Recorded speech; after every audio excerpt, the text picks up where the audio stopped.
Okay. Okay.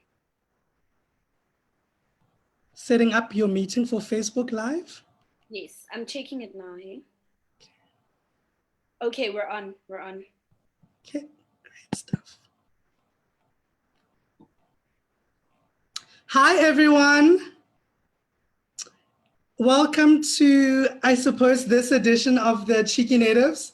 What we're trying to do today is try out this new Zoom thing and essentially stream by Facebook, because we felt that we've been giving attention to our Facebook, our Instagram followers, but not necessarily our Facebook followers. But we also wanted to all be in conversation together. As you know, I'm your boy, Letlokonolo, and I will be with my girl, Alma. Hi, everyone. So excited. My name is Alma Nanisha, but you can call me Alma.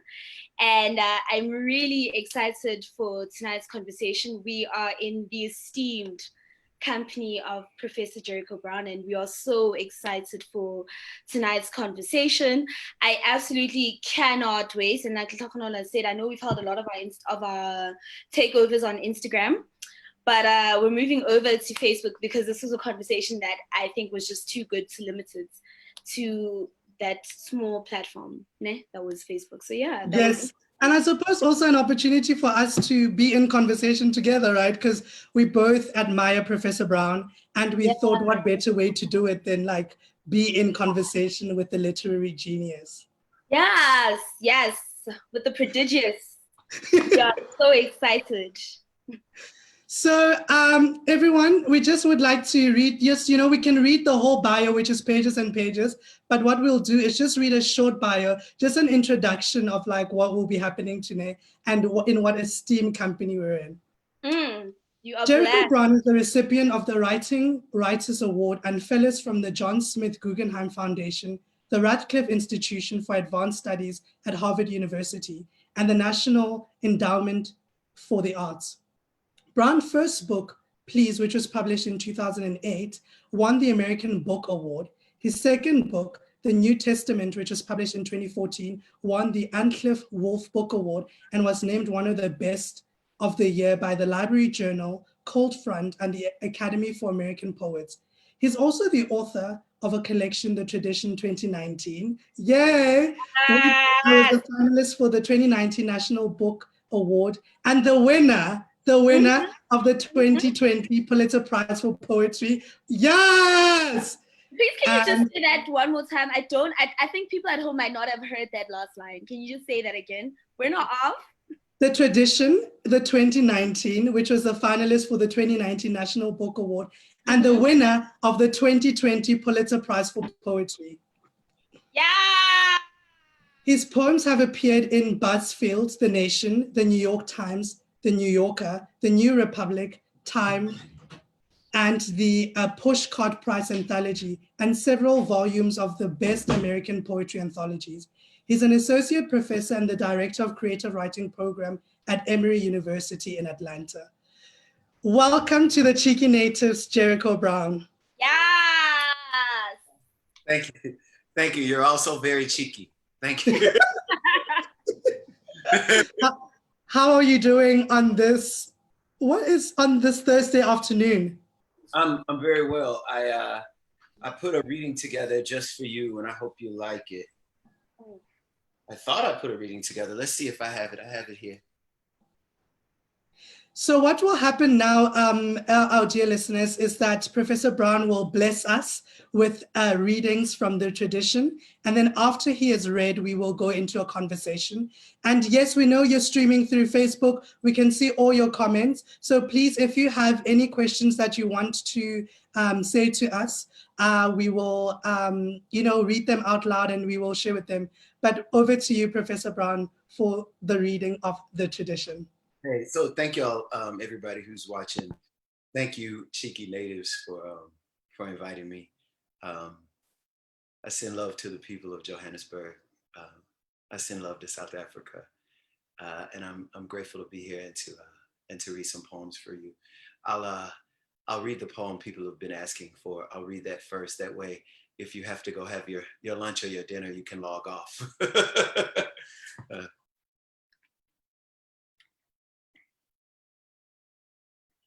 Bullet points. I will not shoot myself in the head, and I will not shoot myself in the back, and I will not hang myself with a trash bag. And if I do, I promise you, I will not do it in a police car while handcuffed or in the jail cell of a town I only know the name of because I have to drive through it to get home.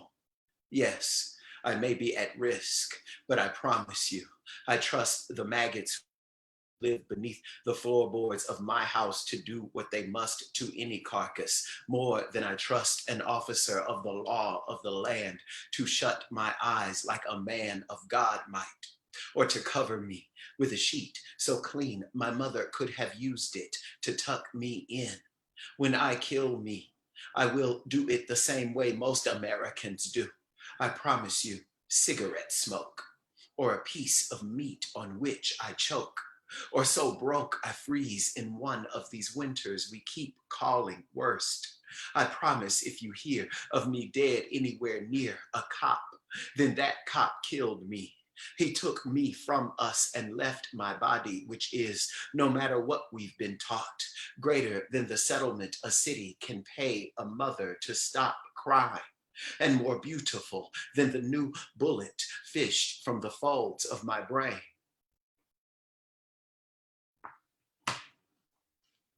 I beseech you, therefore, brethren, by the mercies of God, that ye present your bodies a living sacrifice, holy, acceptable unto God, which is a reasonable service. Romans 12:1. I will begin with the body in the year of our Lord, porous and wet, love-racked and willing. In my 23rd year, a certain obsession overtook my body, or I should say, I let a man touch me until I bled, until my blood met his hunger, and so was changed, was given a new name, as is the practice among my people, who are several and whole, holy and acceptable. On the whole, hurt by me, they will not call me brother. Hear me coming, and they cross their legs, as men are wont to hate women, as women are taught to hate themselves. They hate a woman they smell in me. Every muscle of her body clenched in fits beneath men, heavy as heaven. My body, dear, dying sacrifice, desirous as I will be, black as I am.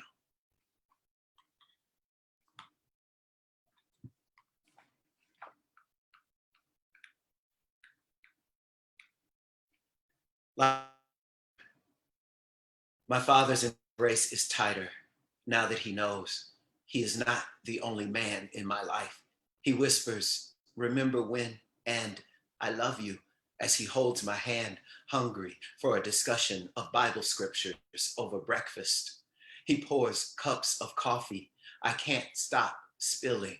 My father's embrace is firm and warm now that he knows. He begs forgiveness for anything he may have done to make me turn to abomination as he watches my eggs scrambled soft. Yolk runs all over the plate.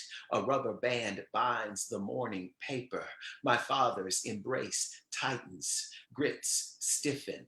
I hug back like a little boy, gripping to prove his handshake. Daddy squeezes me close, but I cannot feel his heartbeat, and he cannot hear mine. There is too much flesh between us, two men in love.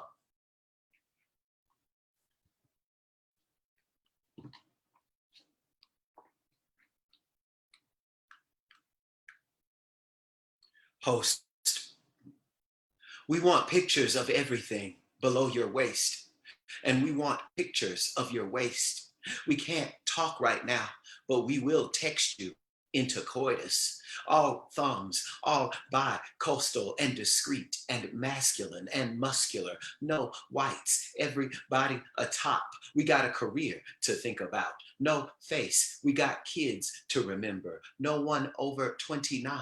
no one under 30. Our exes hurt us into hurting them. Disease free, no drugs. We like to get high with the right person. You got a girl? Bring your boy. We visiting. Room at the W. Names D.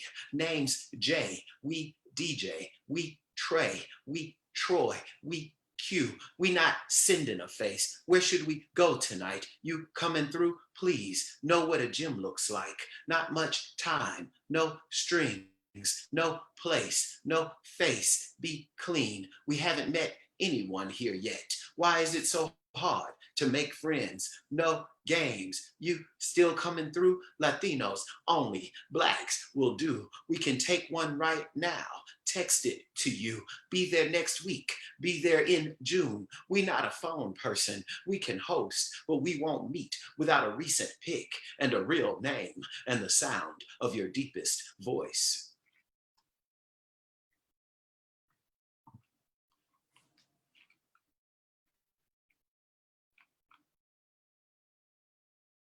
Why I cannot leave you.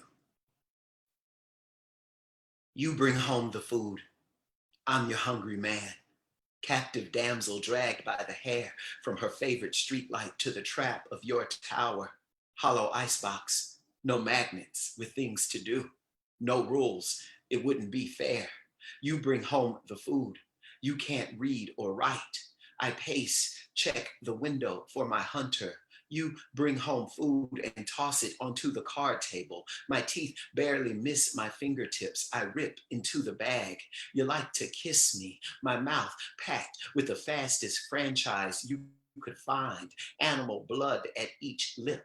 Say carnivore and I kiss back. I eat my meat rare. You bear your sharpest grin. Bum, I say, I love, you're my place to stay. We're against the law. No one keeps me as big as you. Fatten me, sweet oh, get me some meat. Bring home food, feed. I'm going to read a form. I'm going to read an example of a form that I invented called the duplex, which is one of the features of my newest book, The Tradition. The duplex is at once a hustle, sonnet, and a blues poem. And I think you'll hear all three of those come through as I read this first one to you. Duplex. I begin with love, hoping to end there. I don't want to leave a messy corpse. I don't want to leave a messy corpse full of medicines that turn in the sun. Some of my medicines turn in the sun. Some of us don't need hell to be good. Those who need most need hell to be good. What are the symptoms of your sickness? Here is one symptom of my sickness. Men who love me are men who miss me. Men who leave me are men who miss me in the dream where I am an island. In the dream where I am an island, I grow green with hope. I'd like to end there. I'll read you a poem. Every time I have a cousin who is very aware of my poems, and every time I write a book, she says she notices the poems that rhyme, and she'll say, everybody in my family calls me Trey. She'll say, Trey, that one rhymed, which I always think is funny. So I wrote a poem really just for her so that the rhyme would be quite and very evident. She wants me to rhyme more than I already rhyme. It's called Dark. Dark. I am sick of your sadness, Jericho Brown, your blackness, your books, sick of you laying me down so how sick I am. I'm sick of your good looks, your debates, your concern, your determination to keep your butt plump, the little money you earn. I'm sick of you saying no when yes is as easy as a young man. Bored with you saying yes to every request, though you're as tired as anyone else, yet consumed with a single diagnosis of health. I'm sick of your hurting. I see that you're blue. You may be ugly, but that ain't new. Everyone you know is just as cracked. Everyone you love is as dark, or at least as black. This next poem is about cuddling, which is my favorite thing in the world to do. Stand.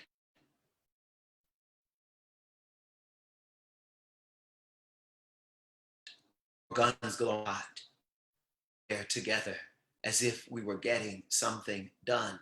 It felt like planting a garden or planning a meal for a people who still need feeding.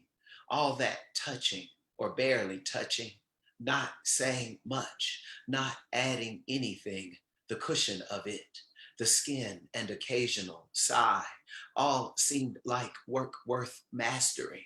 I'm sure. Die while we made love. Somebody killed somebody black.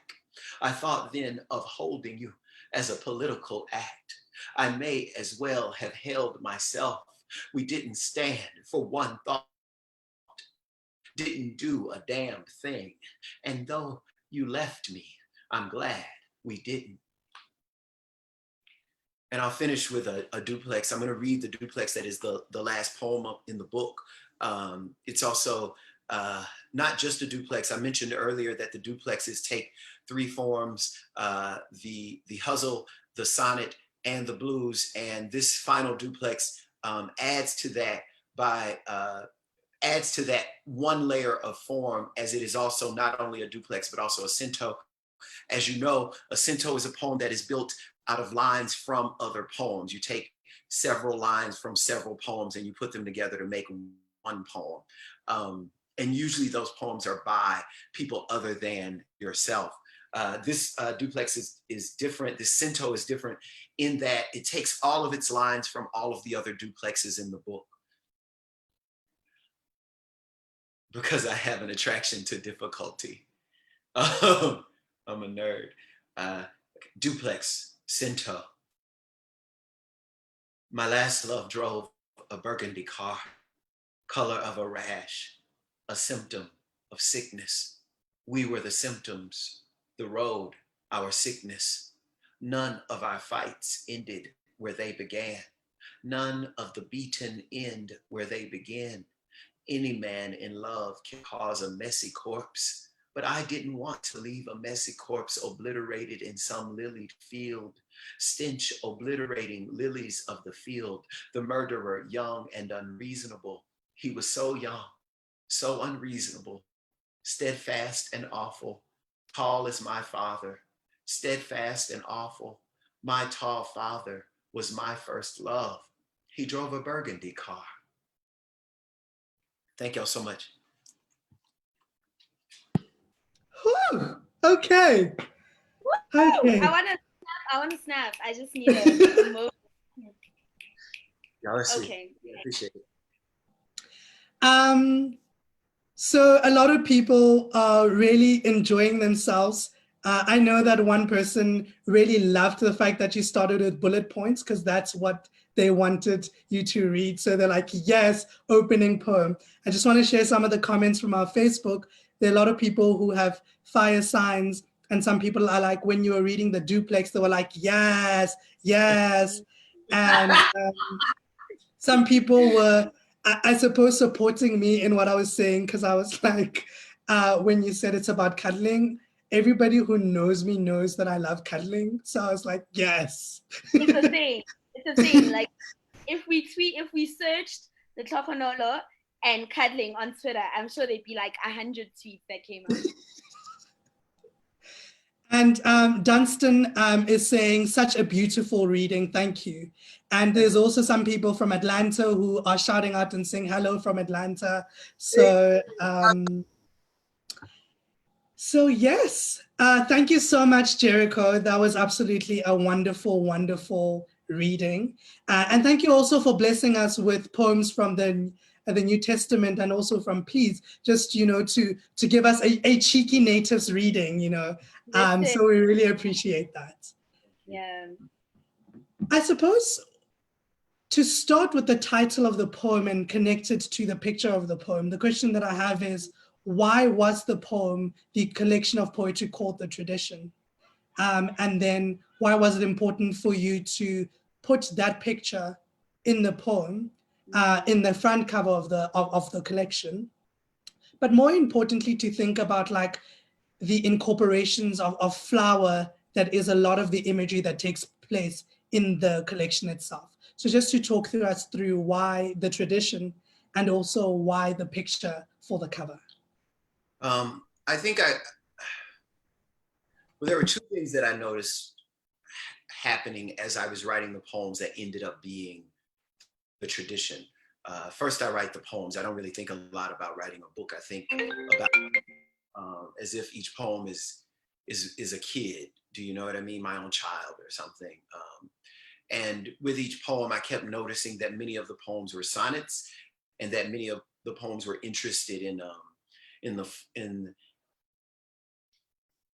nature and the natural world and in the flora and fauna that I was over and over again confronted with, both in San Diego, California, where I lived before I moved here to Atlanta, Georgia, and obviously in Atlanta, Georgia, as well as where I grew up in Louisiana, in Shreveport, and in New Orleans. And so I noticed that these things were happening in the book, but I also noticed how traditional that was. You know, I imagine, you know, we have this idea of formal poetry as the most traditional poetry you can write. And then the epitome of that ends up being the sonnet. And so I noticed I was doing that, but I also noticed that my sonnets and my poems for the natural world, my pastoral poems, as we like to say, were subverting people's ideas of what those poems have been and what they could do. And I wanted to call it The Tradition because I wanted to call out the ways in which I am indeed a part of that long, wide tradition in world poetry and English language poetry and American poetry, but also the ways in which I subvert that by my very being and by my very experience. You know, the form of the poem would always, whether it's a sonnet or a duplex or a bop or a golden shovel, the form of these poems would also always have to be filled with that which Jericho Brown knows, and that which Jericho Brown knows is going to be, I think, a little different from what we might expect of a poem about flowers, because I have to put everything I know and everything I am into my poems. So that's how the book got named The Tradition. The cover I found, interestingly enough, I think it's the most beautiful book cover on any book ever. Isn't it gorgeous? This is my old tattered copy, so it's like several colors across the way. The cover is absolutely gorgeous. I keep saying that I just look at the book for the cover, right? If I wasn't going to buy the book because I know what a genius you are, I would have just bought it because the cover is so absolutely stunning. That makes me so happy because that's exactly what I tell people when I'm giving readings. You know, you don't have to read any of these poems. You should buy the book just to have something pretty on your coffee table. You know, it's really a beautiful cover. And I found it actually. It's by an artist named Lauren Ralphie Burgess, and I found it quite simply by Googling black boys with flowers. I typed that into Google. I hit images, and it came up, and I could not believe how much it was like my idea of the title poem. The title poem is a poem called The Tradition, obviously, and it ends with the names John Crawford, Eric Garner, and Mike Brown, three unarmed Black men who were murdered by police in the same year. And I thought, looking at the flower, that there was something about the image. There was so much that I had to say about the facial expression of the person on the image. I couldn't figure out whether he was a grown man or a little boy. So there was so much about looking at it that seemed perfect for everything that was going on in the book.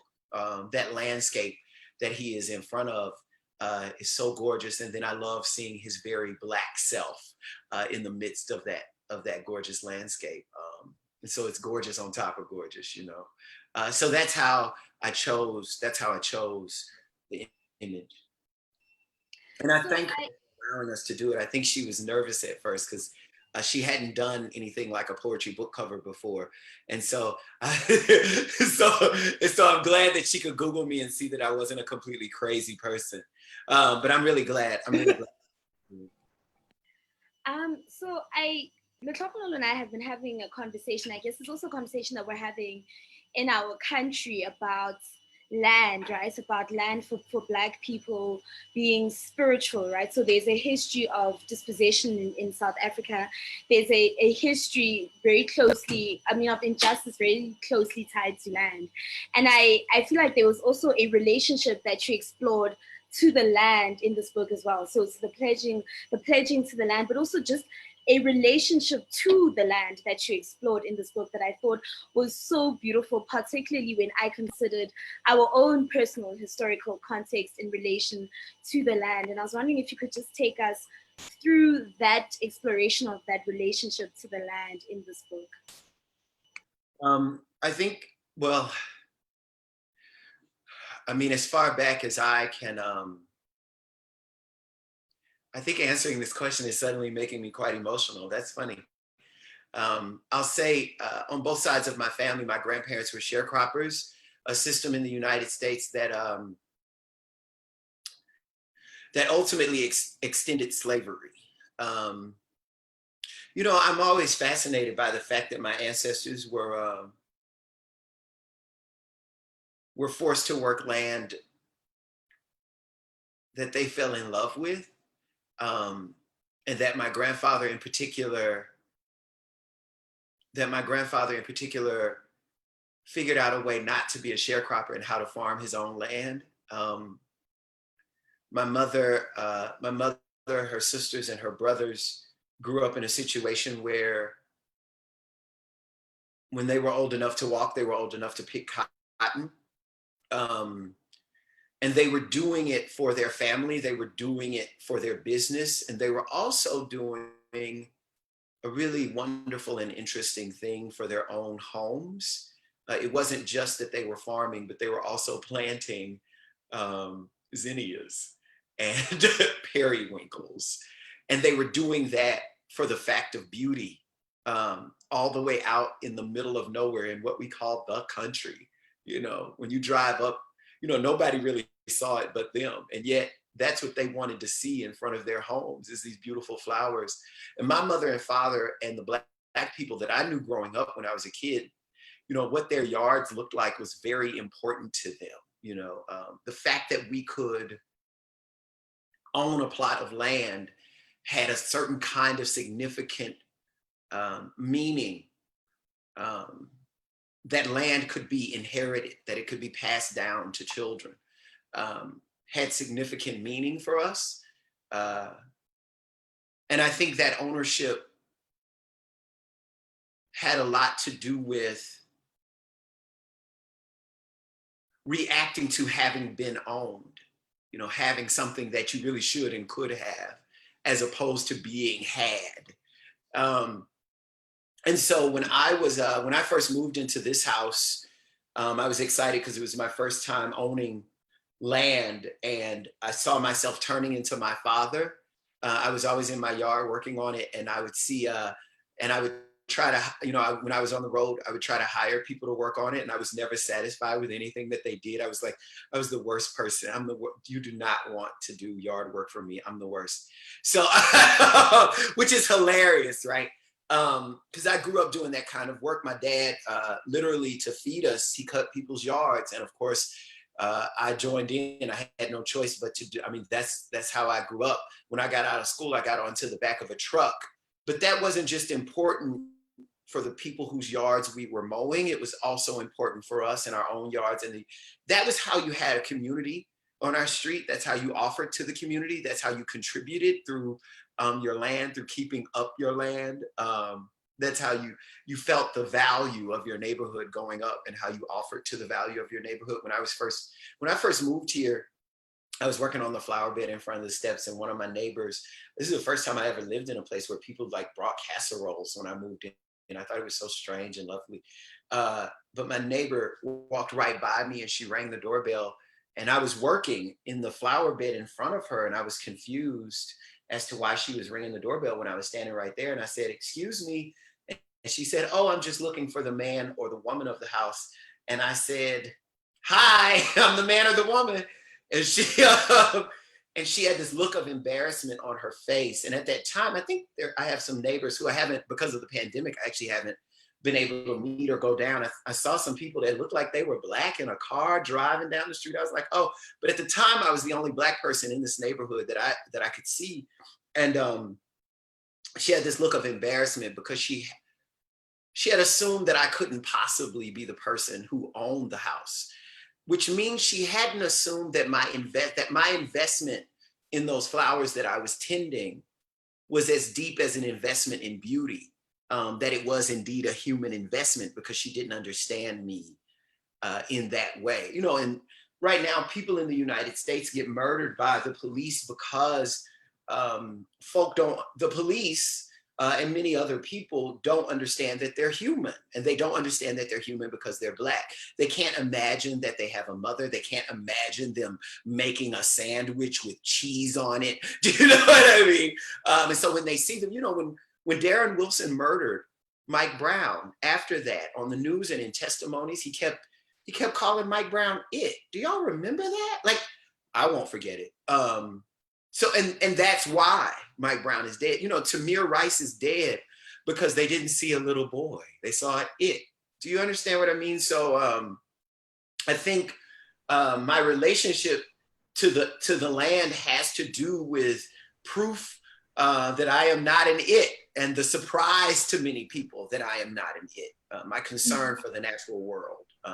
There's an anthology actually of Black poets by Camille Dungy, Dungy, which I hope y'all will check out. And of course, I'm forgetting the exact title, but somebody will put it in the chat, I know, because they know what I'm talking about.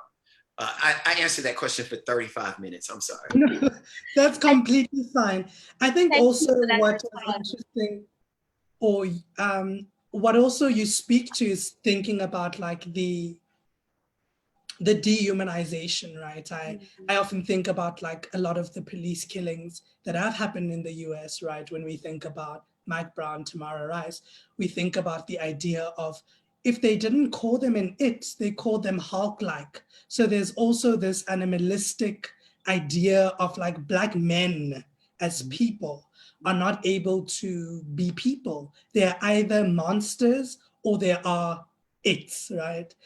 And I keep, one of the poems that I kept.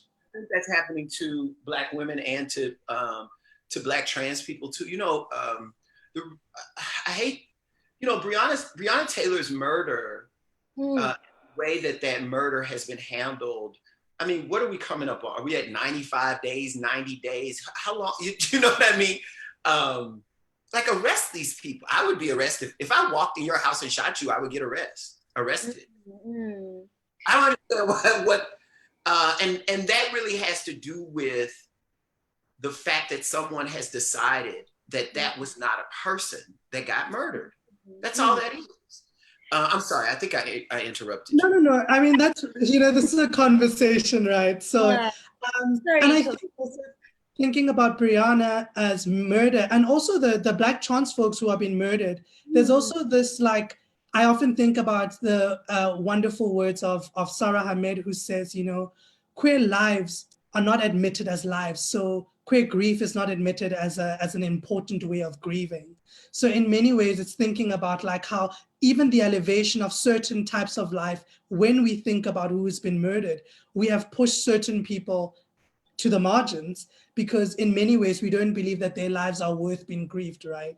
And we think they should be murdered. I mean, here's the real truth about that. When trans people get murdered,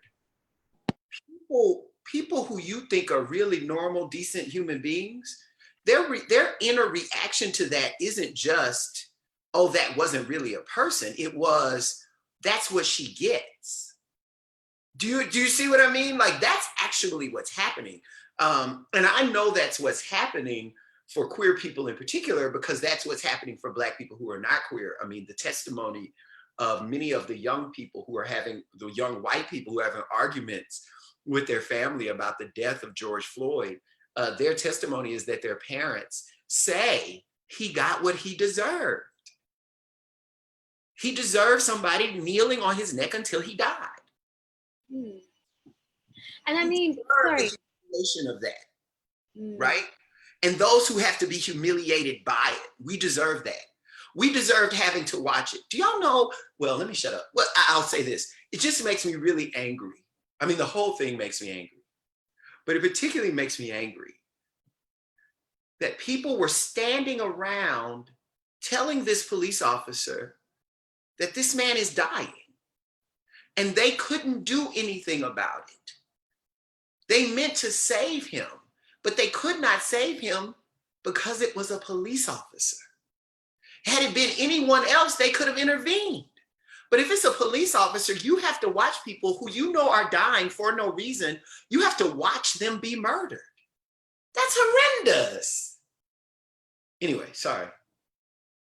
Alma, you were saying something. I'm sorry.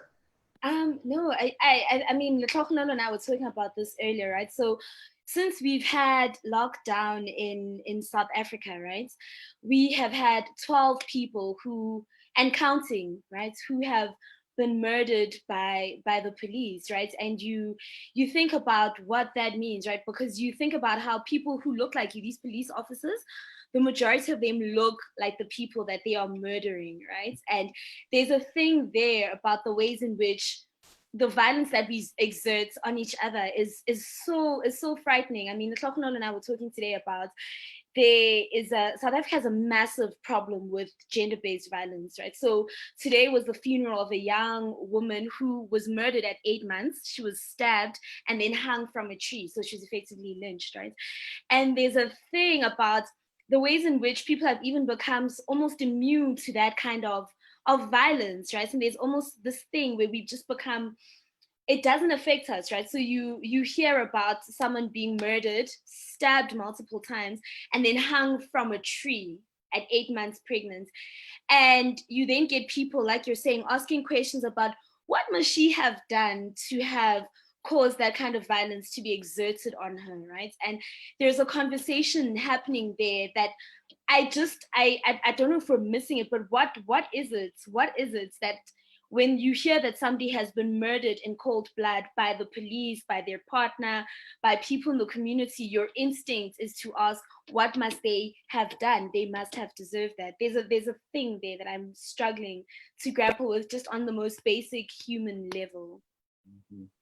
Well, we've just bought into a false sense of morality. I mean, we've all bought into it. We've all bought into this idea of condemnation. I mean, even those of us who are not particularly religious in any way, we've been taught that there is something that you can do wrong that will get you knocked out, and it would be okay that you got knocked out because you did that particular thing wrong.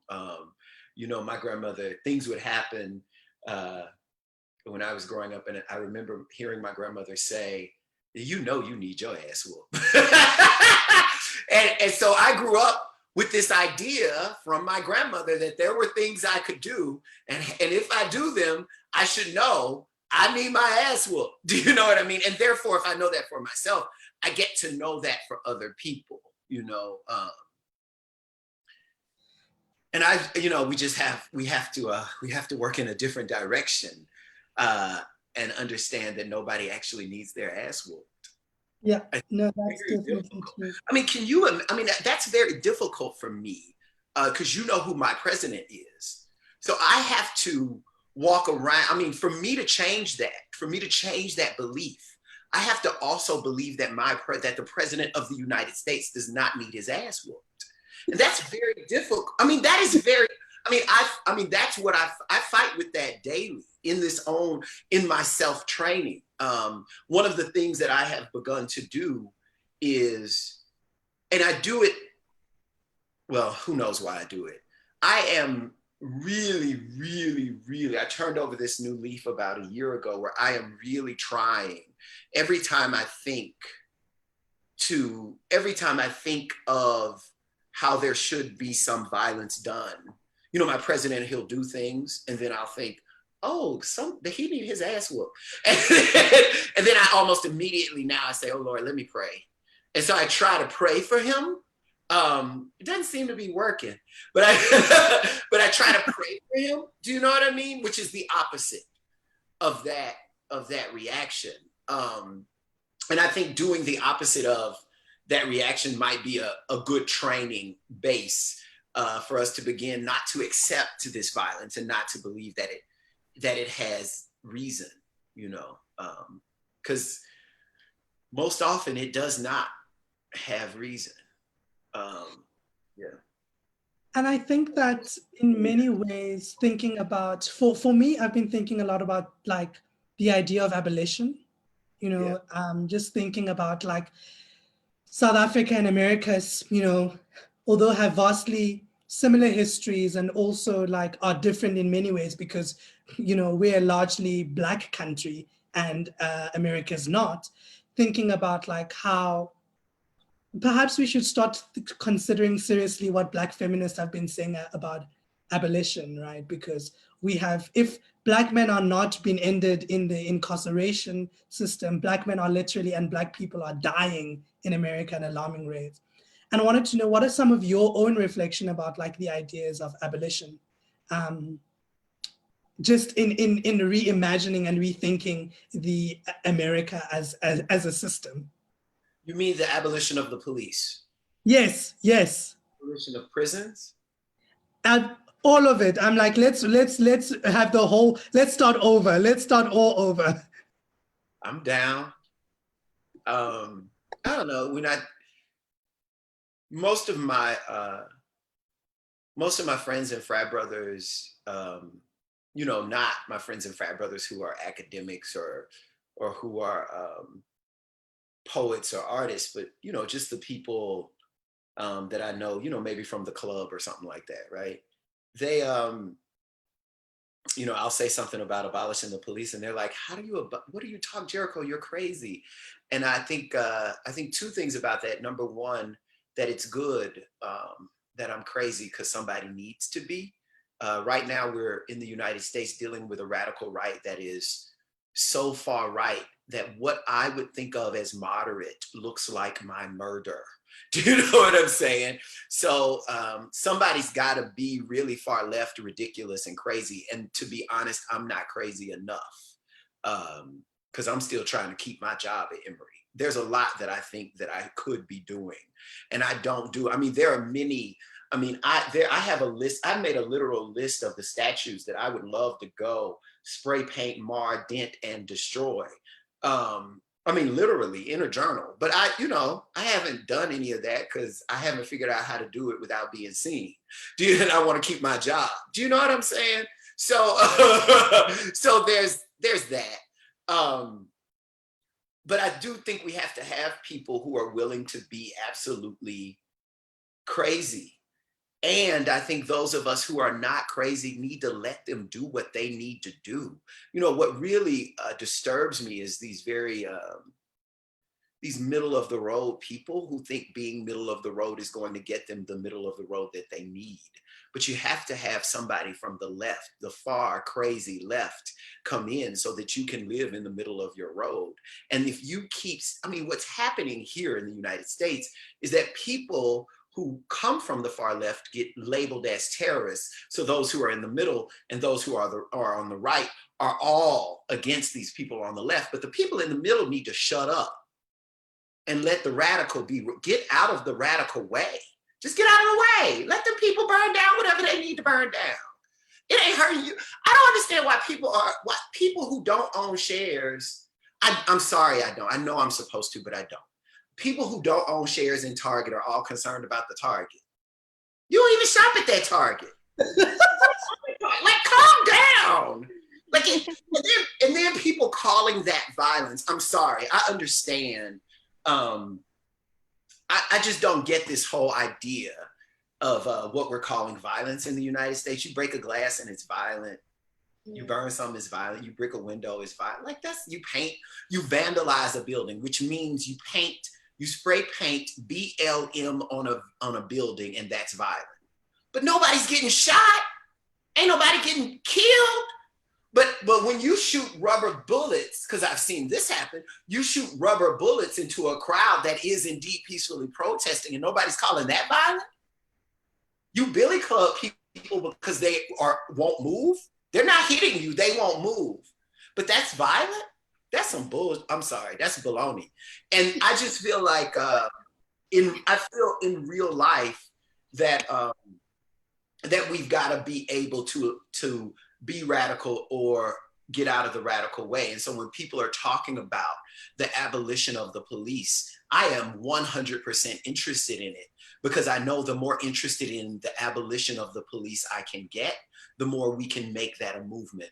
And the more we make that a real 100% movement, the more the police have to give up on themselves. Mm-hmm. And the more they have to pay attention. So these people out here talking about defund the police, yay, I love you, I'm all for it. But I'm talking about defund the police to the point of abolition.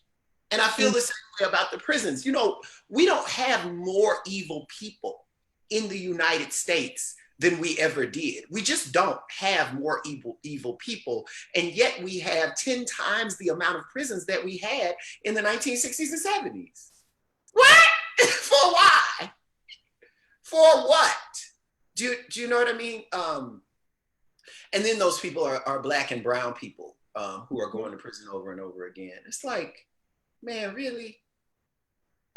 So that's what I think. That's what I think about those things. And I look forward to this moment where we will be more and more vocal about those things. You know, there's a long list of people who have died in the United States. They were executed under the death penalty in many states in the United States. And there's a very long list of people who were executed who it turns out did not commit the crime. And we know that now because now evidence is different, or people recant their testimonies. And because that list exists, you would think that the death penalty would not exist anymore. And yet it does.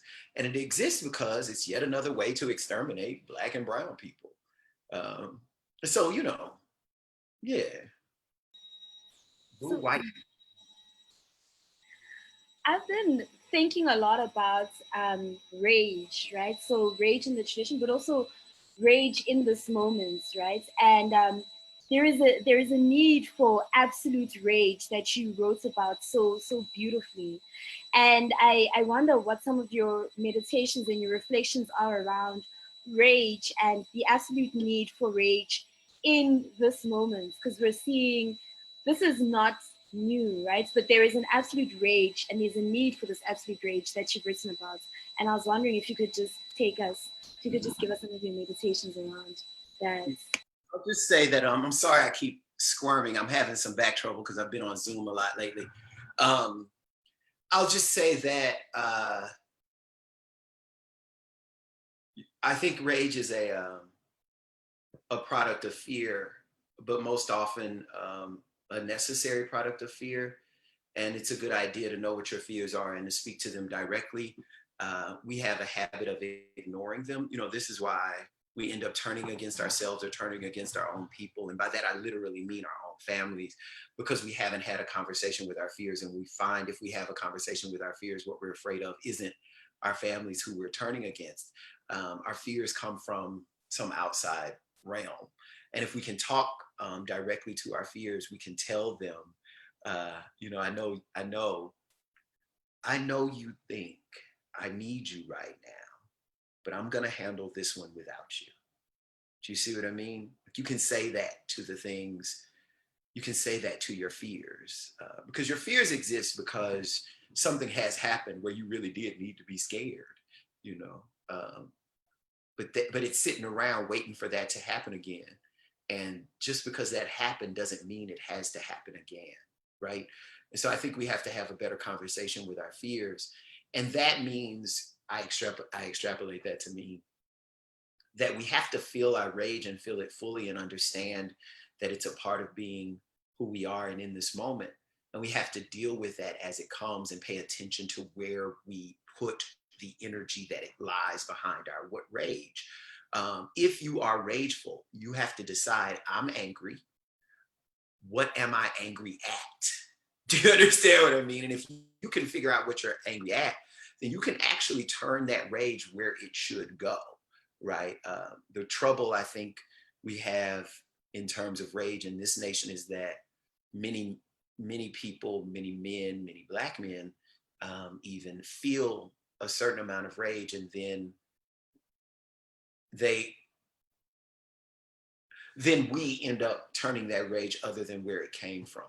And I think we have to send the rage out to where it came from. And you can do that in destructive ways, but hopefully there will be for you constructive ways as well for you to manage that.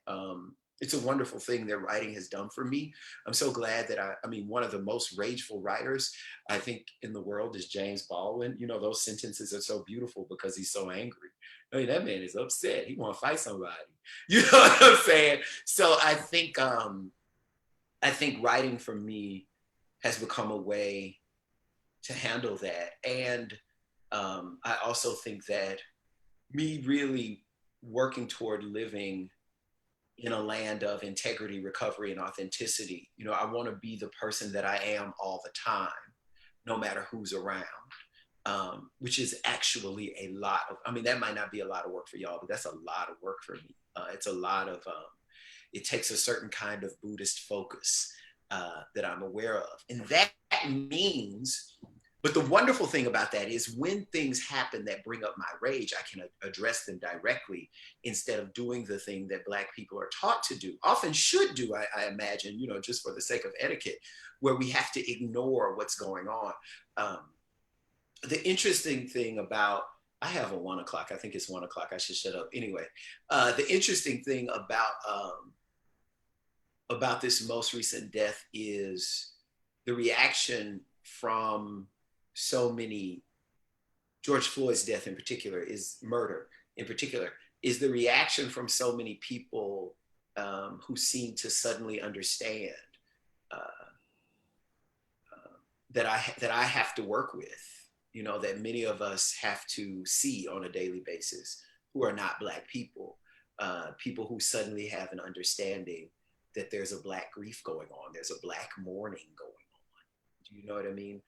That wasn't there when Mike Brown died when Mike Brown was murdered in Ferguson. That wasn't there. I had to go to work the next day and deal with people saying hi to me like everything was all right, and I was mad at them. Do you understand what I'm saying? But this, what I like about this moment and what I learned from a few moments before this moment is when people ask me how I'm doing, the best resistance, the best form of protest that I can give is honesty. How you doing? I'm traumatized. I'm brokenhearted. I'm angry, but I'm about to go in my office and do my work like I always do. But yeah, I'm usually angry while I'm doing it. But isn't it amazing how I do it so well? Do you know what I mean? Because people need an understanding. Non-Black people need an understanding of what Black people have been going through. And Black people need an opportunity to be honest, publicly honest with others and with themselves about how they really feel. We say we're tired, when sometimes we're not tired, we're just sad, and this is an opportunity for us to do that, and we need to take advantage of that. Can I say one more thing? Yes. I just love that all of these corporations send me these nice emails. It's so sweet. They stand with us. Do y'all see this? I love that all of these universities, all of these corporations, all of these institutions send me these lovely emails about standing with us. They are standing. And I look forward to them standing by giving money to mutual aid, to Black Lives Matter, to protest movements. I look forward to that because I don't believe them until I see that. I want to believe them. I want to believe that you stand with me. But I would better believe you if you can put a donation behind that, because I know that's what you care about. The people at Target, I feel bad about them getting their store burned down, but there's one way that to make it less likely to get your store burned down in the future, and that is make a donation. Some things can be bought. So, and you know it because you try to buy it all the time. Like y'all try to buy it. Y'all trying to buy stuff with these empty ass emails. It gets on my nerves. Stop sending me these emails. Stop standing with me. Send some money to somebody who's trying to do something right. That's number one. And number two, since you have an entire corporation that I don't know sits on a city block, you can also use your leverage and your power with your local police department and your local mayor's office. And you can say what you won't do. You can use that to say what you won't do until you see certain funds come out of the police budget. There are many of these organizations, institutions, and corporations who are sending us these emails. And I want to see when they called the mayor. Why are you sending me an email? Send an email to the mayor. Because I don't have that kind of power. Send an email to your police chief. Send an email asking your police chief if he can show you how much money he can do without. How many officers he doesn't need to patrol Black neighborhoods. You know, nobody patrol. Let me stop. I just think about all this Epstein, wasn't nobody patrolling Epstein's house. Do you know what I'm saying? Like if you want to patrol somebody, patrol a known extortionist. Do y'all know what I mean? Like, why are you patrolling my neighborhoods? Leave us alone. Let us dance. Let us have a good time. Let us party. You know what stop calling the police on Black people for having a good time. It's ridiculous. For standing outside. We can stand outside. It's crazy.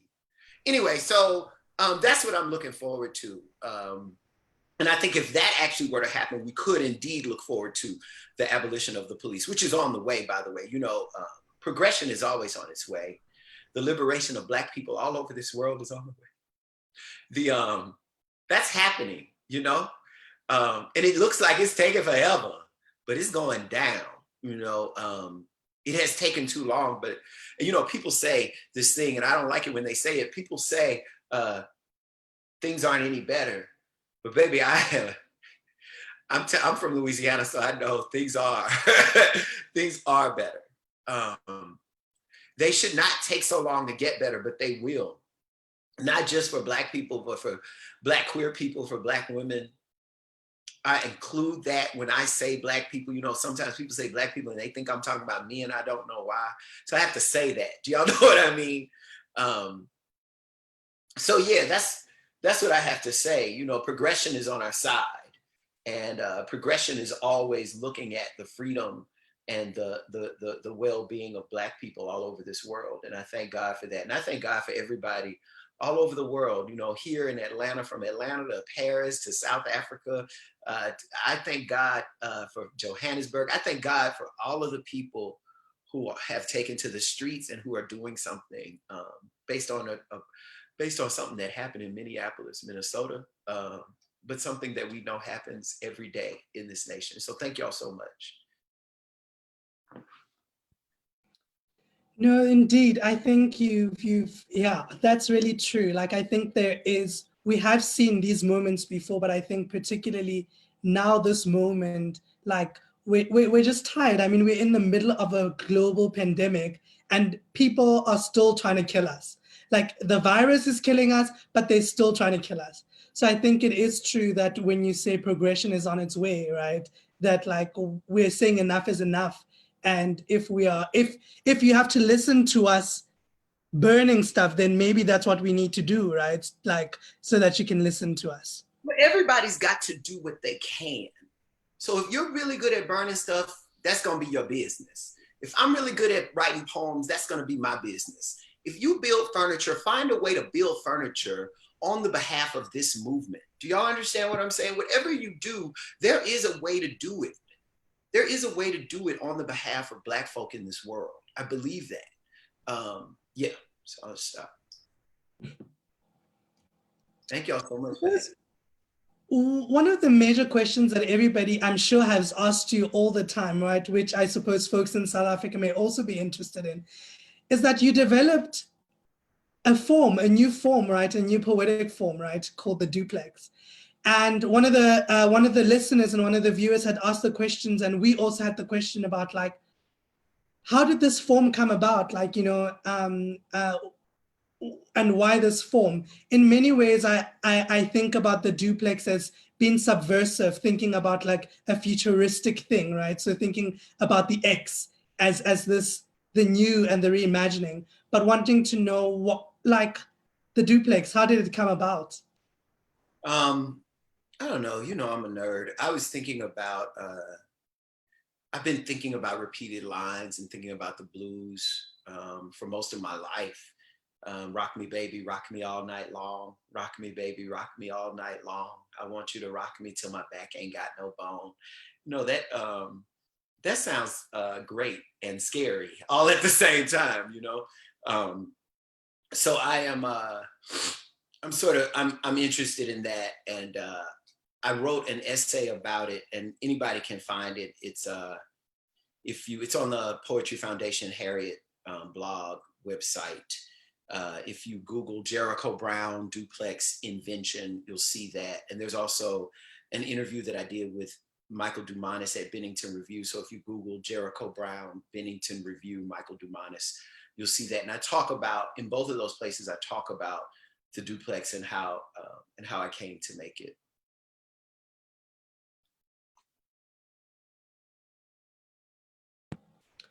And I suppose also then, one thing that I think you've done a lot in your work is the idea of proximity of violence to love, and wanting to think about why was it important for you to explore these two things, like that in most instances, violence cannot exist or exist within the confines of love. Because, I mean, when we think about like Black feminist writers like Bell Hooks, she often speaks about the idea of abuse and love cannot coexist.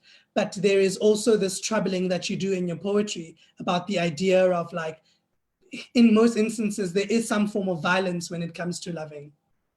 Yeah, I think I've spent most of my career trying to figure out why violence comes from those who say that they love us, and why we put up with it, and that can happen in a family, but that also obviously happens in a nation.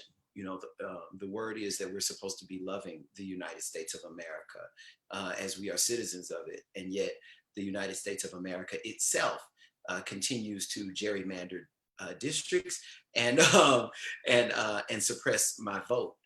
So I think that's where I get this idea that there's something going on between love and violence. And I keep using my poems, I keep writing my poems because I want to figure that out. And maybe Bell Hooks has the answer, and I've already in some ways figured it out. Maybe we actually just don't love what we say we love. I wanted to firstly just congratulate you again on winning the Pulitzer. That was symbolic for, I mean, on that day, there were so many things that took place and that I just found to be so beautiful and so poetic. And I mean, you won it on what was the 70th anniversary of Gwendolyn Brooks winning it. And you were also on the day, one of two openly queer Black men who won Pulitzers. And there's a beautiful, like, there's something beautiful about that moment and just adding all of those things together. And I'm curious about what has winning the Pulitzer meant for you. And I think this was such an interesting time as well, because this was also during the time of COVID, right? And so I'm just curious about what winning the Pulitzer has meant for you.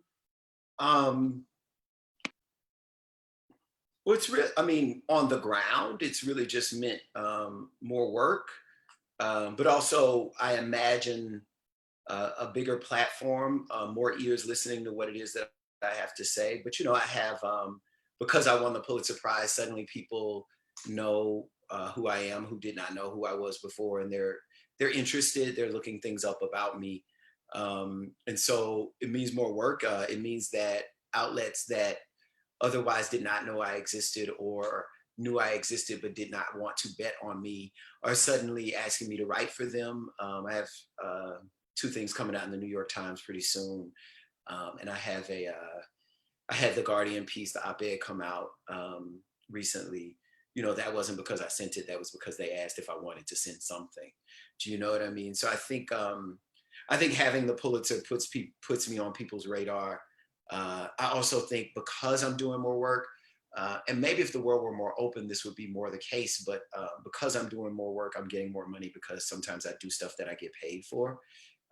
So that's what it's meant on the ground. But I would get a lot more money because if it weren't for COVID-19, I would get a lot more money because I would be charging y'all for these readings, honey.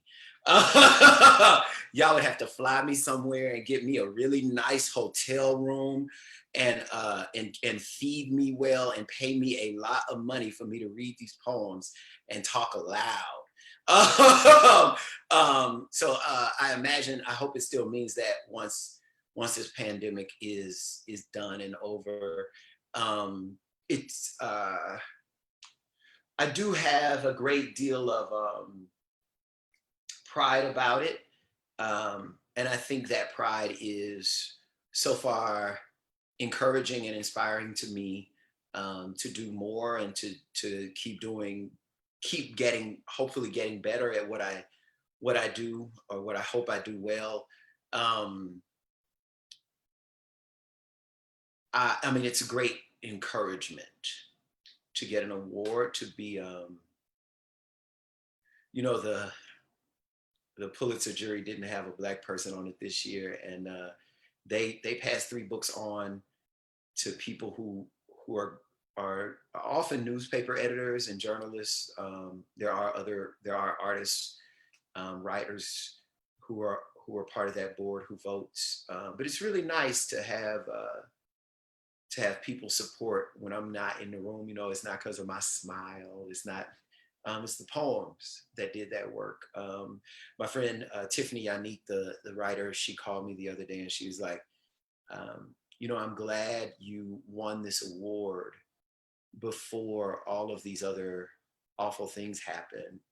I'm glad that your book is about all of these other awful things, but I'm glad everybody knows that you won this award before these awful things started to really take root in the American consciousness in the way that they have most recently.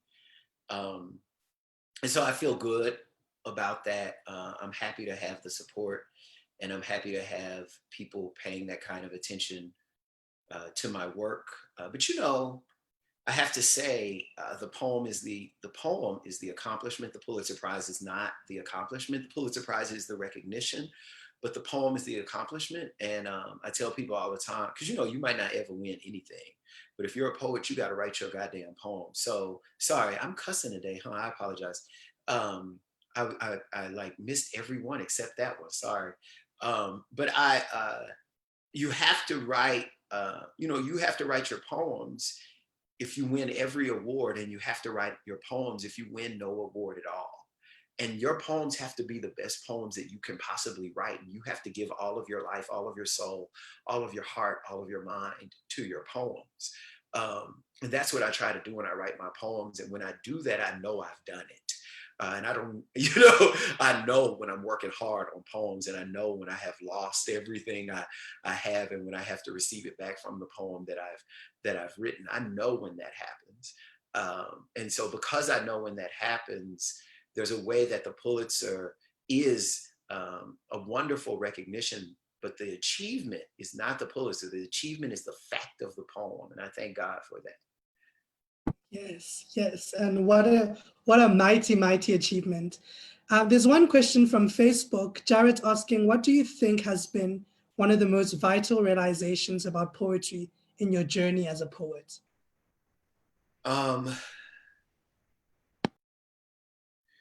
Really just that everybody who's a poet that I love, I can recognize their poems without their names on the poem, which means that my poems have to be completely mine, and they have to be poems that only I could write, which frees me. That is not something that I feel like traps me. That's something that I feel that frees me. I also wanted to speak about some of your literary influences. In the tradition, it feels in many ways that the tradition is paying homage to contemporary writers, but also ancestral queer writers. So I think about the poem After Another Country, which pays homage to James Baldwin, and I think about S.S. Heminghill. And also, they're also contemporary, like I felt like an Ocean Vuong feeling while reading your poems, right? And I wanted to know who are some of the people who inspire you to produce the work that you produce?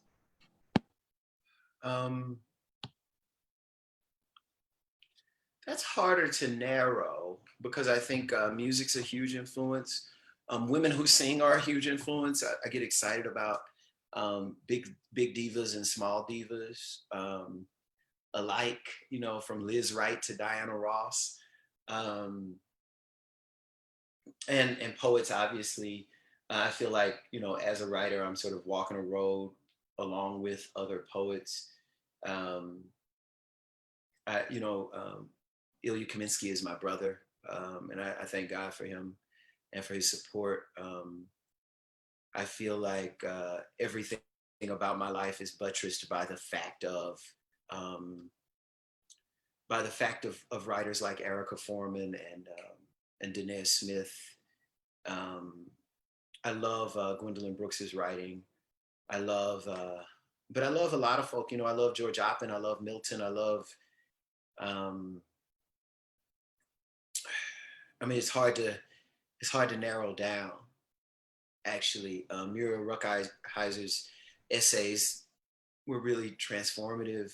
Adrienne Rich is a poet who's very important to me. Allen Ginsberg, I think, is a poet telling us all to be whoever it is you are in your poems. You know? So Sylvia Plath is with her racist ass, she's very important to me. So it's, I don't know why people don't understand that I can have both of those, but whatever. I'm Black in America. Anyway, so yeah, that's some of the people. Essex Hemphill, obviously. Jesus, I wouldn't be alive if it weren't for that man. Who's not alive, who wasn't alive when I was reading him, you know, so. I wanted to talk a little bit about your work in teaching, right? I am really curious. I would love to see you in action, but that's a completely different story altogether. But I am really curious about what it is that you hope to bring out of your students as poets, right? But also what teaching has done for you as a poet. What has that meant for you as a poet as well? What has it brought to your poetry? Well, one of the things that it does is it makes me a better reader because my students will have needs and I need to fill those needs with recommendations for reading. And often my students will be doing things that I haven't seen at all. And so what I'm always doing is I'm checking out the journals and I'm checking out books, partially because I want to be able to make recommendations to my students. So it makes me a wider, and I mean that aesthetically, and a better reader of poetry, because I'm always trying to figure out, well, what can I pass along to my student that will be the thing that they need, that will inspire them to write more of what they're writing. So that's one of the things that teaching does for me. The other thing it does is, because I teach, you know, the texts that I teach change every year, but then there are some things that just keep sticking around. And the things that stick around, my students see, my students see the things that have been, you know, they will see something that I've been teaching for 10 years and they will say something about it that changes my whole look at it, you know. That's important because that changes me as a writer. The other thing that happens, I've noticed that teaching's been really good for me as an artist is, that has made teaching really good for me as an artist, is that my students will do something in a poem and I will almost, I mean, it's almost simultaneous. I'll say, or I'll get ready to say in the workshop, even in front of them, I'll say, you can't do that in a poem. And almost immediately I'll say, but you can try, you know. And so then I'll find myself trying to do that thing that I noticed the student was trying to do. And I can actually encourage them toward doing that supposedly impossible thing in their poems, which I think is the most inspiring thing about being a teacher, is getting students to do things that have never been done before, that I haven't seen done before. Yeah. I'm curious also about like, I mean, I think the tradition is something that you don't read once and you get it. I think like every coming to the tradition is a new thing. But I'm curious about queerness, right? And how that has influenced your writing, because I feel like it's for me at least, it's made me feel seen in ways that I haven't been seen before. Just knowing that even when you aren't talking about queerness, that I can see it in the form and in the writing. But also curious about how you've often spoken about the idea of like, you know, people need to love you politically, right? And love you radically. And what is the idea of like a political type of love as a queer person particularly? Yeah. You know, that goes back again to what I was saying about integrity and being who I am all the time. And as I was saying, that gets difficult, but that's the work that I have to do. I mean, that's what frees me. That's what makes me a more free person. And that means that when I'm writing, it's everything and nothing at all. That I am open to it. And if something about my queerness needs to drop down into the poem, then it will.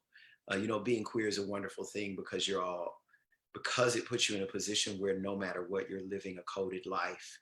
And if you're living a coded life, that puts you in a position where you're prepared for symbol and allegory and metaphor. You know that things are more than what they are. You know that when you see something, it is like something else. And so I think me being queer really prepares me for being a poet, as long as I can be attuned to my queerness in that way. I also think that it has a lot to do with me being able to see and understand that my poems are love poems. You know, that's not going to happen when everybody reads the poems, but it happens for me when I write them, and it's exactly what I mean about them. One of the things that is wonderful about winning the Pulitzer Prize in a time like now is that a lot of people are picking up the book looking for the protest poem, and they're picking up the book looking for the protest poem and finding erotic, queer erotic love poems. They want the protest poem and they're finding queer erotic love poems, and therefore finding out that that is the protest poem. I like that. Just absolutely brilliant. I just want to say, like, just the mere ability to love in the way that we are able to love as queer folks is the protest, and that is the love poem. Yeah, yeah.